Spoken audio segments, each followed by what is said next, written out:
Okay, hello everyone. This is Toyin Umesiri, and today we're talking about why you need a brand strategy.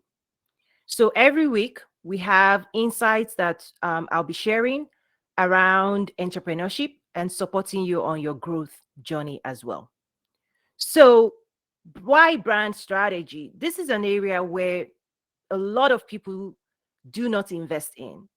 So we do all the work, we create the product or we create the service, and then we start marketing our services over and over and over again to our clients or our customers. But here's the deal, you do need a brand strategy because your brand is your message to your customers and clients. It's a message, it's what they think, how they see you, how they think about you, the company. And then that brand message translates to whatever product or service you have already launched or would launch in the future. So the power of a brand is that it not only serves you today, but it serves you based on the investments that you continue to make in that brand. The way I usually describe it is it's like real estate. You need to develop it, right? You need to tell people who you are, what you stand for, because the product and the services that you're going to deliver, your brand would enhance people's perception of the quality and the standards of that product. When people do not invest in brand, what then happens is they have to price compete. People only see them through the lens of maybe price competition. Is this the cheapest product? So at that point, it's the race to the bottom. But when you stake your brand and say, this is what I stand for, this is why you need to work with us, this is what we're solving, this is why we exist, and this is what we hope to do for our clients and our customer and the world at large, that's actually what people love to buy into. And people tend to pay premium for a brand that also carries a premium message. Now, when you have a brand that has a premium message, every product is like the umbrella, everything that then houses within that brand, people tend to perceive it the same way. So, again, we do the great work of launching our product and our service, but many people forget to also develop their brand message, their brand value proposition, right? And your brand message is what people get to say about you, your company, and your product when you're not there. Again, your brand message is what people say about you when you're not there. It's also what carries forward. It's what they repeat. It's how they describe you to the next person.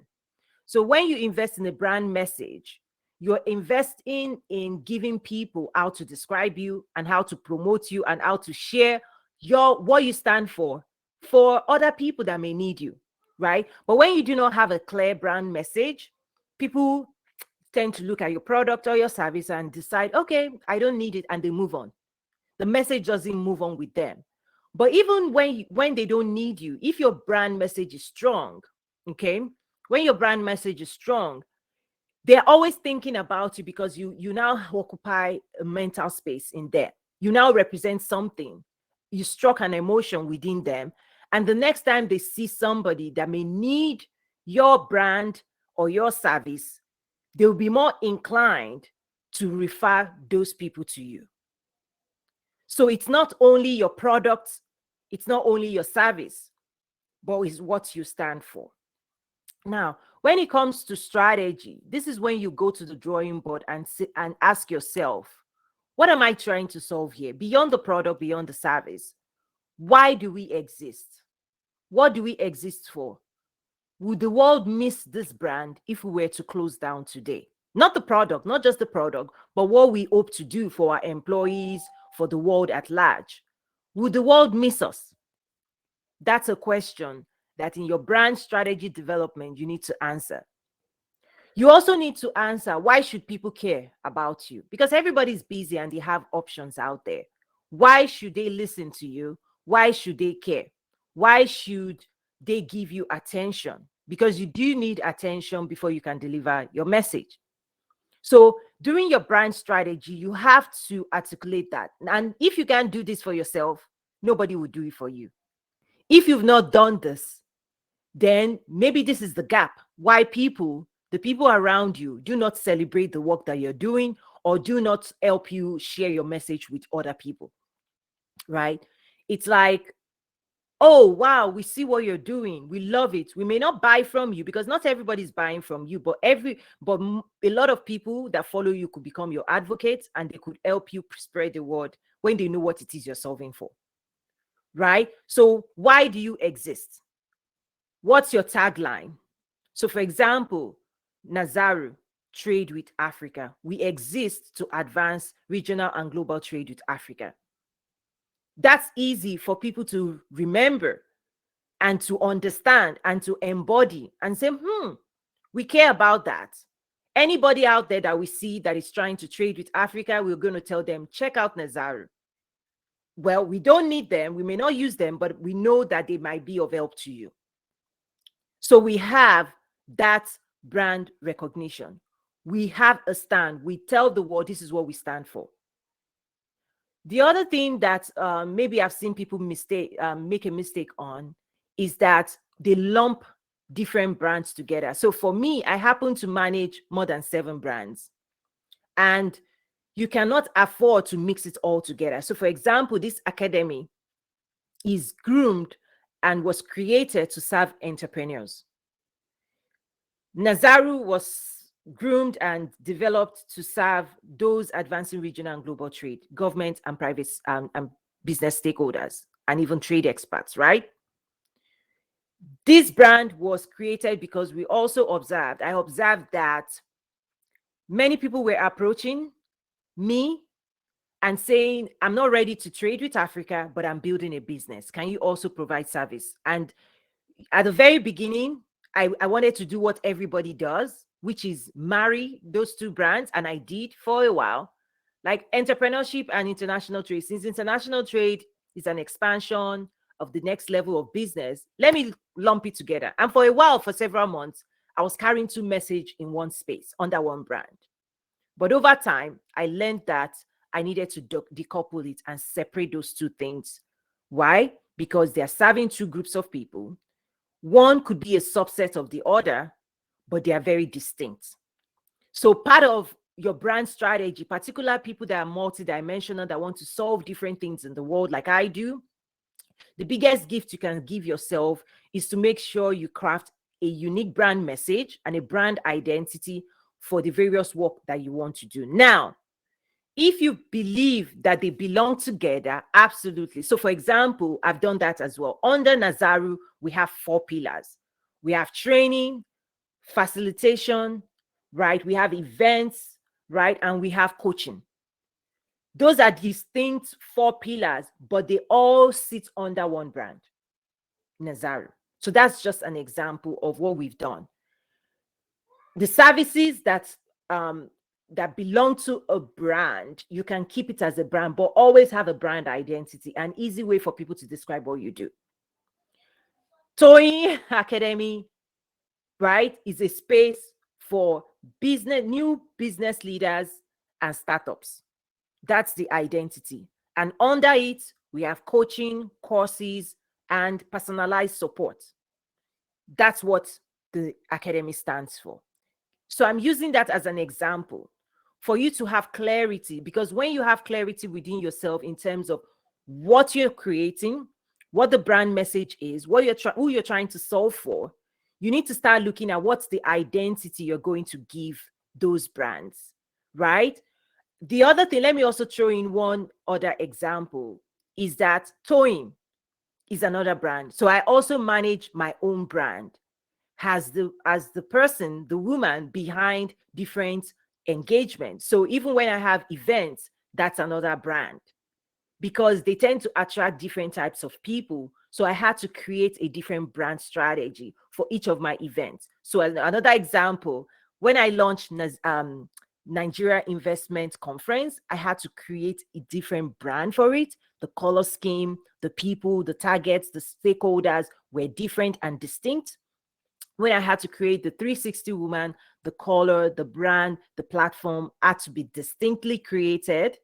And then Trade with Africa Business Summit has its own distinct message, its own name, and the people that actually get attracted into Trade with Africa Business Summit looks different. And then the Trade with Africa network also encompasses some things, right?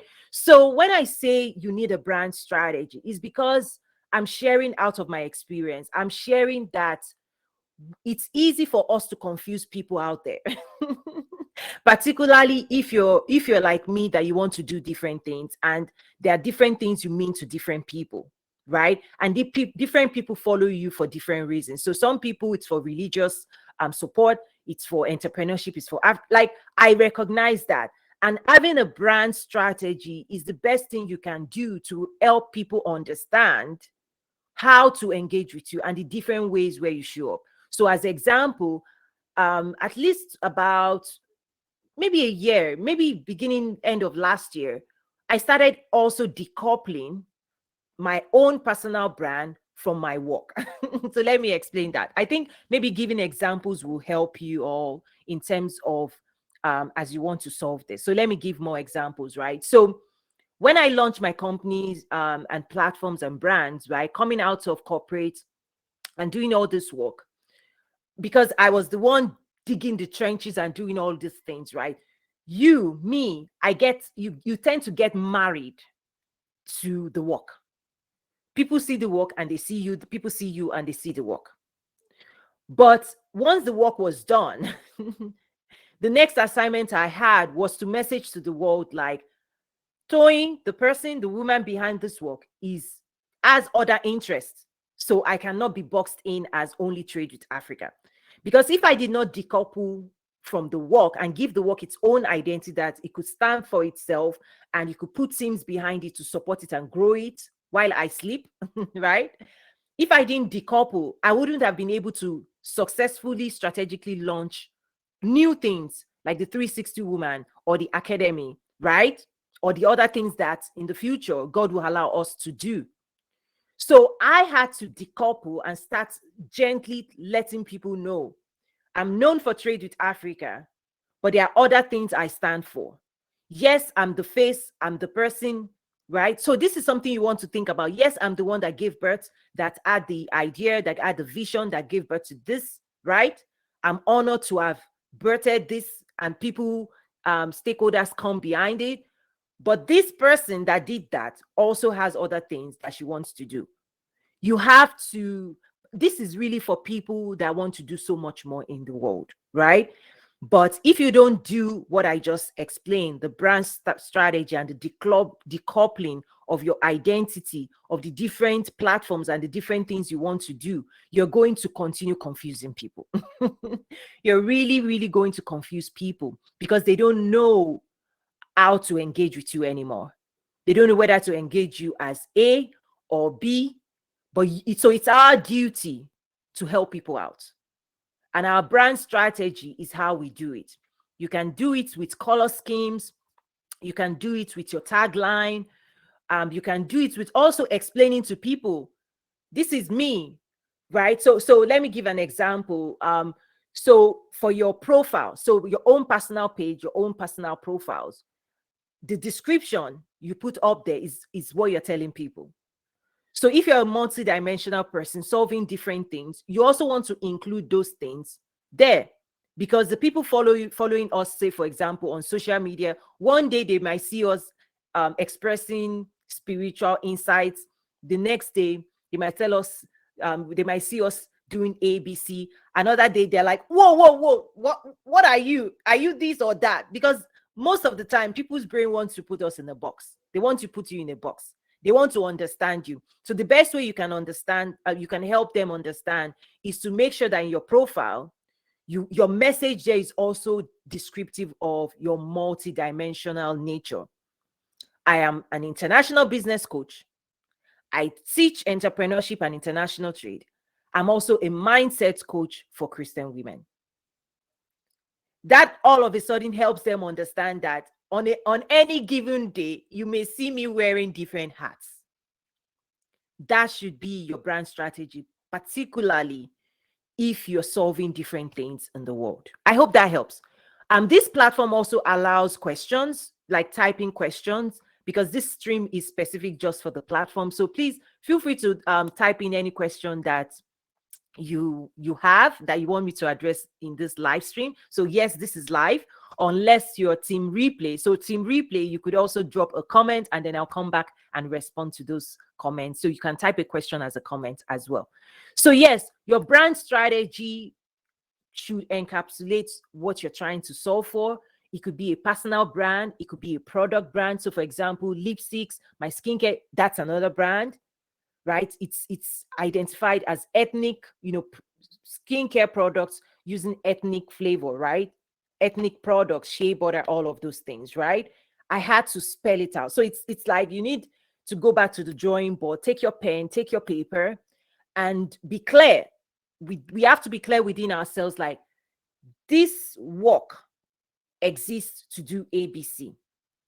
This work platform is going to serve these types of people. And if you look at some of the classes on the platform where I talk about your value proposition, the pain points of your customers, those, when you do that work, all the language and you have to extract that language and you need to use it in your brand strategy. When it also comes to brand, you need to be consistent. Like, people want consistency. And that's where a lot of times people want, they talk about your color scheme. So different ways of being consistent is your color scheme. So I tend to use different colors for different brands. So hopefully we train people that when you see this color, the message you're about to read is particular to that, right?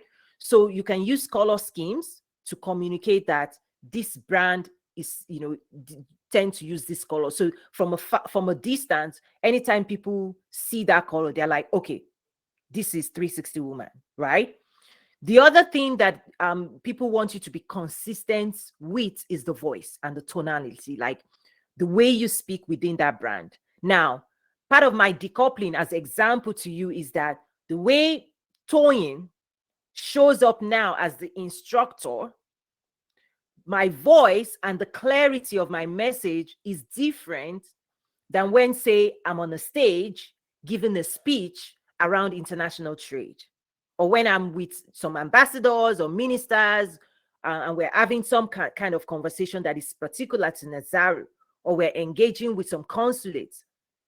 My message and the way I speak has to be in context of the community I'm in. And then Toyin, the instructor, sounds very instructional, right? Very, in a way, transformative, because my job as a coach, as a teacher, is to transform, is to give birth to knowledge, is to share insights, deep insights that people have to wrestle with, that hopefully then gives birth to a new way of approaching their work. And because of that goal and that mission, how I show up in that dimension has to be different, because what I'm trying to give birth to is different. It's, again, I'm sharing this as experience because I know some people may have gone through this but may not be able to understand why there's that internal conflict. So the first thing is to address the internal conflict when you're trying to create your brand strategy. And the reason I'm sharing this is because I also recognize that many people find themselves supporting different projects, launching different initiatives, supporting different groups of people, and there's a dynamic nature to which they move around. But if you don't do this right, you will confuse people because they don't know how to describe what it is that you now do, right? So that internal separation, decoupling, and strategically designing a message for each of our work allows us to then move forward, because what then happens is that what I say is there's a space for everybody. So for those who want to follow for spiritual growth, there's a specific space for them that I will show up as a spiritual leader in that dimension for them. And for those who want to follow for entrepreneurship, I've created a space and a brand identity that I now show up in that dimension as an instructor, as a guide, and a business coach for them, with a different voice that is targeted to bring in and betting transformation, right? When those who follow for Trade with Africa follow, I then tell them this is the space where you can engage with me, right? As an advisor and a connector, right? And also because I teach in international trade, I can teach them export development. I can teach them, right, trade and investment facilitation under that space. And my voice and my tone and my message and my delivery has to meet the need of that community. So I hope this helps, right? I hope this really helps. So every week, this is something I'll be doing. I already have a calendar for each of those of the three communities that I support. That every week is part of now the programming of group coaching, and more people will be coming in and joining us. And the replay will be made available on the platform as well. So if you're team replay, do drop your comments. This video lives on. And then I want to know other questions you may have, other things you want me to tackle. And for me, this academy is going to be different from everything else people see out there because it's given back out of experience, not just a book, right? So I get to share using real life experiences of my own struggles and how I've tackled them and overcome and now win in that space. So it's out of experience as well. So you get to ask questions and I get to share, drawing from the experience I now have. So thank you so much for today. Again, today was about why you need a brand strategy. Your brand strategy also allows you, is what determines your premium. It also impacts your pricing strategy, because if your brand message is not premium, you cannot command premium price. Let me repeat that. Until you have a brand strategy and a message that is crystal clear and it's perceived as premium, you can, at that point is only when you can match your pricing, right? So if there's no clarity around your brand, it's wishy-washy, people don't get it, and then you put a price and say, pay me this. They're like, why should I invest that? This is why people need to invest in this, because it's connected to everything. It's connected to the value you command, right? You almost have to have a message that is premium to your community. And at that point, when people understand the message that your transformation is of extreme value to them, right? And then your pricing can also be perceived as, because it's all, this is what controls the perception that people have of the work that we all do. It's our brand strategy, it's our brand execution, it's our strategic brand positioning. Is how are you positioned in people's mind? How do people see you? How do people see us? And because of that, we get to say, okay, now we can extract value as well. So thank you so much. I'm looking at time. I want to hold this maybe 20-30 minutes, no more. But again, following up with questions or comments and other insights. Also share your own insights. Other people will come in and learn from you as well. So that's it. It's a wrap. Just so see you next week, and happy Thanksgiving for those joining and watching this before the Thanksgiving. So God bless you all. I'm looking forward to showing up in this format as well going forward. And let me just end this. Bye now. See you around.